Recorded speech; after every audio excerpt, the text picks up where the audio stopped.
Saistībā ar pasaules ekonomikas attīstību galvenie ekonomikas apskata secinājumi ir šādi. Tad pasaules ekonomikas attīstība otrajā pusgadā noteikti būs būtiski lēnāka nekā pirmajā pusgadā, ceļšķi vairākos lielos tirgos, tādos kā ASV, tādos kā Ķīna. Bet, ja mēs skatāmies tieši uz Latvijai būtisko eirozonu, tad tur šī mērenā attīstība, pamatā mēs prognozējam, ka turpināsies. Un arī, ja mēs skatāmies uz plašāko reģionu apkārt Latvijai, konkrēti Ziemeļu valstīm, Krieviju, Vāciju, Poliju, tad tur šīs ekonomikas atlapšanas tendences ir salīdzinoši spēcīgas. Līdz ar to, lai arī eksporta izaugsme no Latvijas būs otrajā pusgadā mērenāk nekā šis straujais pieaugums pirmajā pusgadā, tomēr kopumā mēs prognozējam pozitīvas attīstības turpināšanos.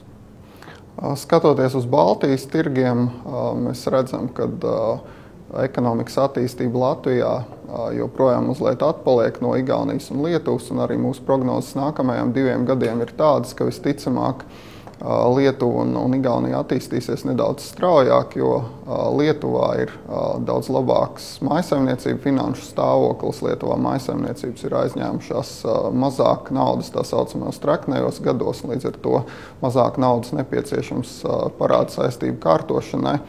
Un savukārt Igaunijā mēs redzam, ka valdības finanses ir daudz labākā stāvoklī nekā Latvijai un arī Lietuvai.